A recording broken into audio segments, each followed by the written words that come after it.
17 de agosto de 1944. A Bélgica ainda está sob ocupação alemã. As forças aliadas avançam a partir da França, o exército alemão recua e a resistência belga intensifica suas ações. Naquela noite, nas proximidades da cidade industrial de Charleroi, um grupo de resistentes embosca um automóvel e mata Oswald Englebin, um colaborador belga ligado ao regime nazista, junto com sua esposa e seu filho. Ao amanhecer, começaria a vingança. Milicianos armados e fiéis aos ocupantes alemães invadem a cidade vizinha de Courcelles. Casas são incendiadas, civis são arrastados à força e líderes locais são levados para porões. O que começa naquela madrugada se transforma em uma das piores tragédias da ocupação belga.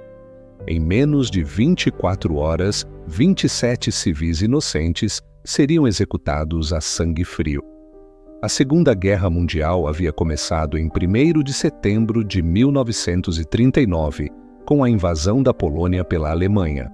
Em 10 de maio de 1940, as forças de Hitler atacaram simultaneamente a Bélgica, a Holanda e a França. Em apenas 3 semanas, o país se rendeu. A partir de 28 de maio de 1940, a Bélgica foi colocada sob administração militar alemã. O rei Leopoldo III permaneceu em território belga, sob vigilância, enquanto o governo fugiu para Londres, formando um gabinete no exílio. Logo nos primeiros meses, a ocupação começou a moldar a vida cotidiana. A imprensa foi censurada, partidos políticos foram proibidos e as liberdades civis desapareceram.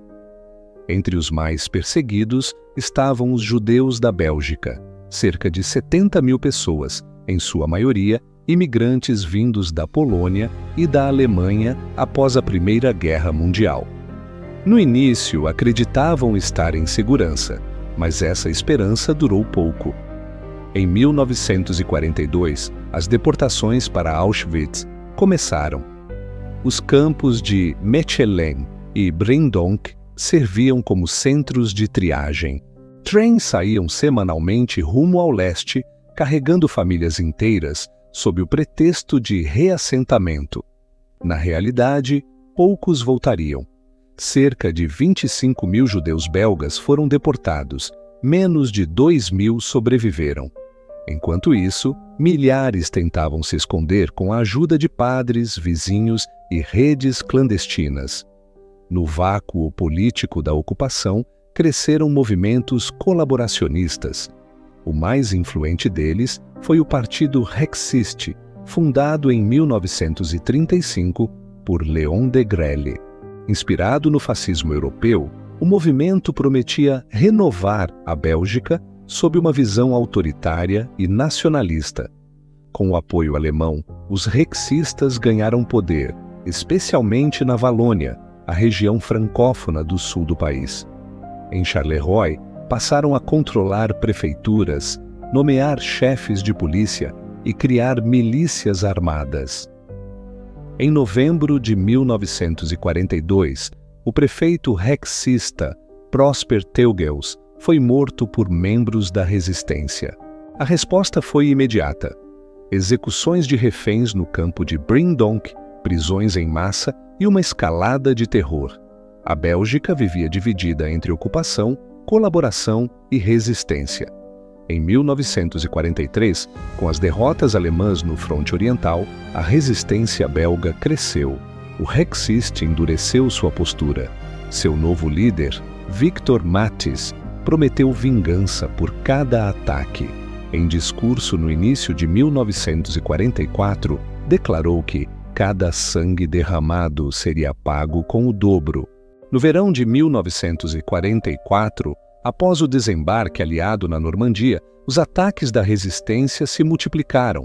Os alemães recuavam e os colaboracionistas reagiam com fúria. No dia 8 de julho, Édouard Degrelle, irmão de Léon Degrelle, foi morto por resistentes em Bouillon. Poucas semanas depois, em 28 de julho, Jules Yernot, reitor da Universidade do Trabalho de Charleroi, foi assassinado em casa. Esses eventos criaram uma atmosfera explosiva. Bastava uma faísca para que o terror tomasse as ruas, e ela viria em agosto. Na noite de 17 de agosto de 1944, milicianos rexistas cercaram casas na vila de Courcelles. Civis foram arrancados de suas residências e levados a uma casa requisitada pelos colaboracionistas. Lá, foram trancados em um porão, aguardando o destino.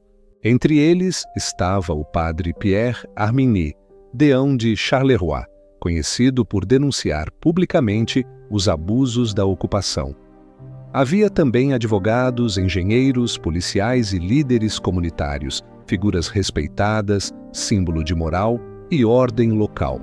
Ao amanhecer, os veículos foram ligados para abafar o som dos disparos. Um a um, os prisioneiros foram retirados do porão. Padre Armigny teria dito antes de morrer: "Morro, e todos morremos, para que a paz reine no mundo e os homens aprendam a amar uns aos outros." Cada refém foi executado com um tiro na nuca. Os corpos foram abandonados próximos ao local onde Englebin havia sido morto. 19 pessoas foram mortas ali em sequência. Mas a violência continuou.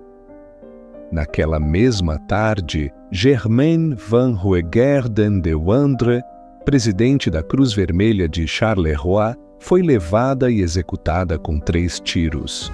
Elizabeth de Rieder, empregada doméstica de um arquiteto local, também foi morta. No total, 27 civis foram assassinados entre os dias 17 e 18 de agosto. Apenas 2 pessoas escaparam: Marcel Stockwart, libertado antes da execução, e Germaine Gobe, poupada porque um dos milicianos era seu parente. Todos os demais foram mortos sem piedade. Os jornais controlados pelos alemães noticiaram que 20 terroristas haviam sido fuzilados em represália pela morte de Englebin. Era uma falsificação completa. As vítimas eram civis, escolhidas para servir de exemplo. Os alemães usaram o massacre como instrumento de propaganda, tentando apresentar os rexistas como defensores da ordem. Paralelamente, os próprios alemães executaram 20 reféns já detidos por ações anteriores da resistência. A mensagem era clara: qualquer ato contra o regime seria pago com sangue. Com a libertação da Bélgica em setembro de 1944, as autoridades começaram a reunir provas. Testemunhas, listas de milicianos e documentos foram coletados. Dos 150 envolvidos, 97 foram identificados. 80 foram presos e levados a julgamento em Charleroi. O processo terminou em 10 de novembro de 1947. A sentença foi exemplar: 27 rexistas condenados à morte. Entre eles estavam Victor Mathes, líder interino do partido, Louis Collard, seu sucessor, e Joseph Pevenaz, advogado e comandante regional. Foram executados por fuzilamento, o mesmo método usado contra suas vítimas. Outros receberam penas de prisão perpétua. Alguns fugiram antes do fim da guerra e nunca foram encontrados. Nos anos seguintes, a Bélgica transformou a dor em memória. A igreja de Saint-Christophe, em Charleroi, foi reconstruída como basílica memorial, inaugurada em 1957, em homenagem ao padre Armigny e aos outros mártires de Courcelles. Na própria vila, um monumento foi erguido no local das execuções, e várias ruas receberam o nome das vítimas. Todos os anos, em 18 de agosto, a população se reúne para homenagear os mortos. O sino toca 27 vezes, uma para cada vida perdida. O massacre de Courcelles permanece como um dos episódios mais sombrios da ocupação. Foi o retrato extremo de uma sociedade dividida entre o medo e a lealdade, entre o dever e a traição. Mostrou como a ideologia e o poder podem transformar vizinhos em carrascos e como, mesmo diante da barbárie, a justiça pode prevalecer. Hoje Courcelles é símbolo de resistência, memória e justiça. Os nomes das vítimas permanecem gravados em pedra, lembrando que nenhum regime de ódio é eterno e que a verdade e a justiça, embora tardias, sempre chegam.